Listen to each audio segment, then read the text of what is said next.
It's October 29th, day 8. I'm gonna leave Stefan's place and I'm gonna butcher this. I'm gonna go to Plivica National Park. There's some beautiful hikes around there. And then some guy that I don't know messaged me on Instagram and was like, if you need a place to stay, I have an empty apartment. And I was like, it's gonna rain Monday through Sunday the next week, and I checked the weather and it's literally a giant storm covering like Italy, Croatia, Bosnia, Slovenia, and I'm like, I can't run away from this. Like, that's like 300, no more than 300 miles to just run away from the rain, and then I'm not done with Croatia, so I don't want to like come back. Like, so I'm just gonna hunker down. This is a trip I wanted, like no plans, and even though I wanted to just immediately go when I got here, like jet lag and exhaustion and like the bike wasn't ready, like that didn't go how I wanted to in my head. And then like I wanted to start like riding like today, and now the rain is here, but at least I'll get a little ride into the national park. But that's okay, like go with the flow. I think this, not this trip, but this first start will teach me, reaffirm that even if things don't go the way you want, like at the speed that you want, things are gonna be okay. So we're gonna eat breakfast and start packing.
Okay, I packed my bags. I'm only going 15 minutes away, so I don't anticipate riding hella crazy. But here's my bike.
Where do I begin?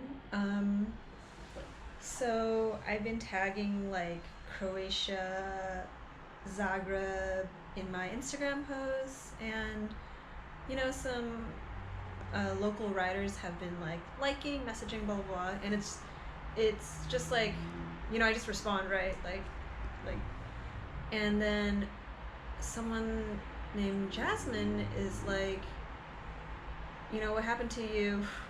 I mean, I don't want this like story to blow up like, oh, feel bad for me, like I was overcharged at the airport taxi, but he like read that post and he's like, you know, do you have like their license, their name, their phone number? I'm gonna find them. Like, this is not okay. And I'm like, I don't have anything. And he's like, you know, if you need a place to stay, I have an empty apartment in Zagreb. And I was looking for a place a bit longer term. When I say long term, it's like a week in my case because of the rain. So it's gonna rain, I think it's Monday through Saturday or Sunday. And I was like, this is a long time to ask, but could I stay like that long? And he's like, yeah, no problem. And you know, like, I'm thinking in my head, okay, I don't usually say yes to people who message me on Instagram because, you know, like, there's some creepy people on there, some crazy people too.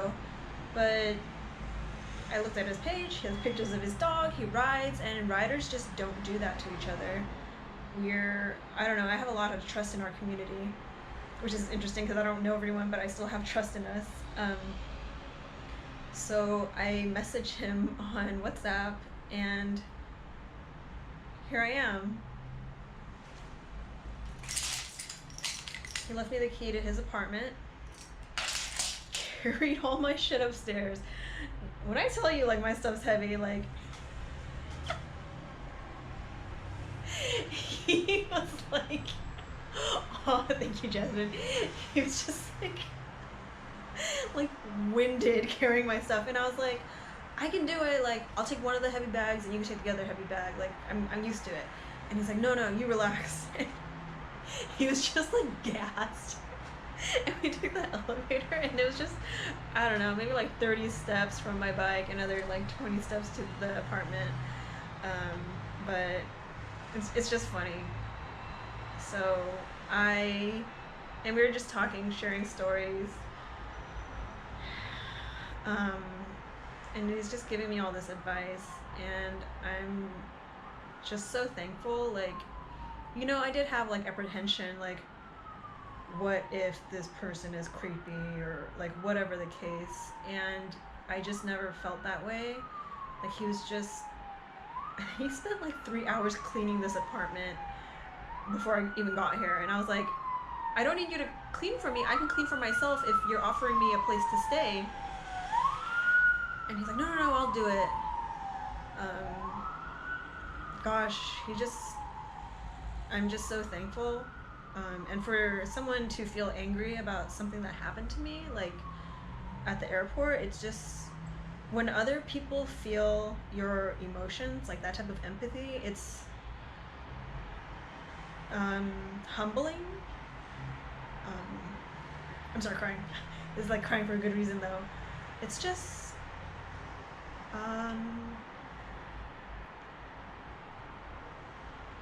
your closest, like, my closest friends feel my empathy or have empathy for me, and it's just rare to experience when strangers feel for you that deeply. So yeah, he made me tea, showed me around how to operate everything. And he's like, if you need anything, don't be shy, let me know. Promise you won't be shy asking for anything that you need. And I'm just so grateful. So let me show you this apartment.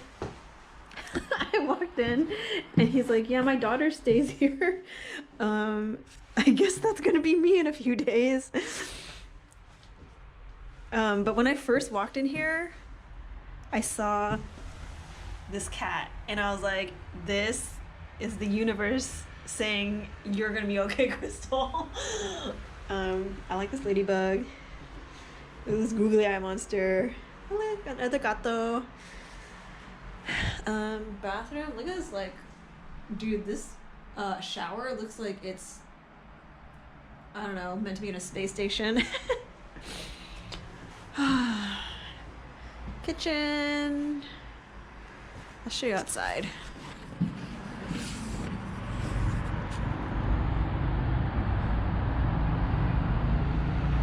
There's the grocery store.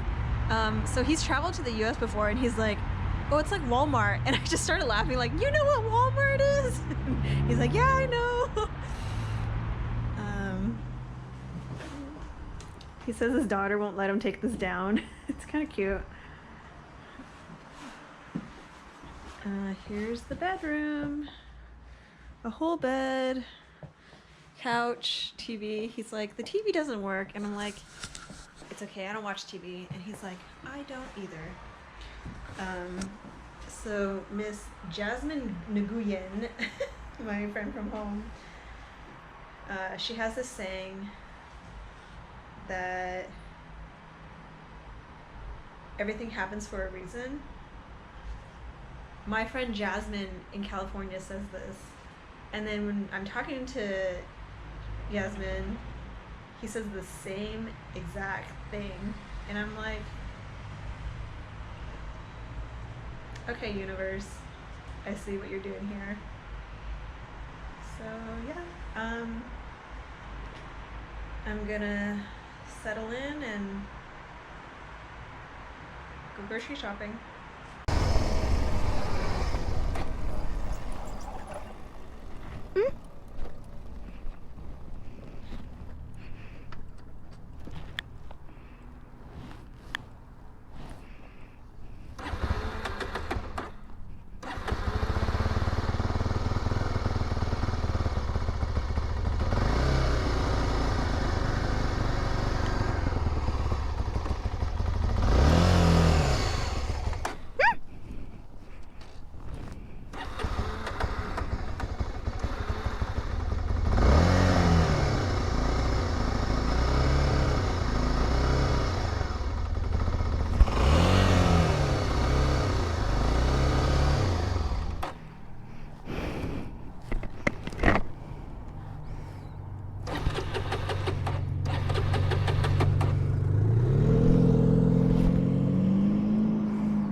I think I'm out of gas.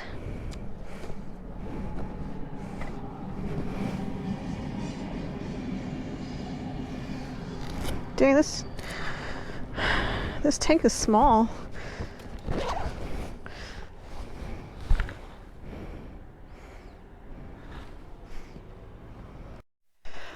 Okay, I ran out of gas.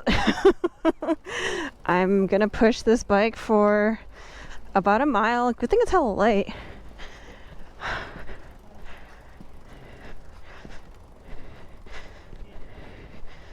Hopefully I don't drop it. Oh, kitty cat. Okay, I'm gonna be so tired.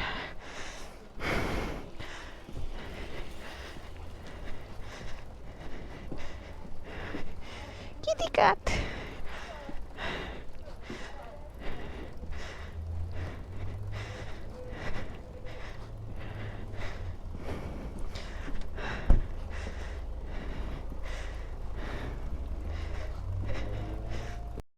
Okay, I pushed for a quarter mile and then I saw Bikers Beer Factory and I was like, bikers? I hope it's motorcycle bikers and not bicycle bikers. And then I went in and I was like, I ran out of gas, could someone help me? And the lady like went inside and was like, hold on. And then she grabbed a guy and he came out and he gave me 2 liters of gas, which is like all this gas tank can hold. And I tried to pay him and he wouldn't let me pay him. And his name is Marco. So if you're ever in Croatia, please come to Bikers Beer Factory. And he said, if you ever need anything, come and we'll help you. If you need a ride, if you need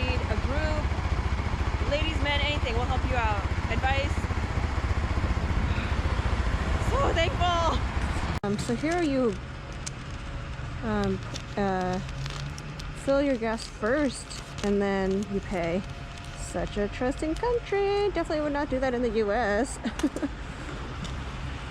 Yeah, so you just take one of these, mine is super, and then they'll see how much is on that screen, and then you just pay. What an adventure.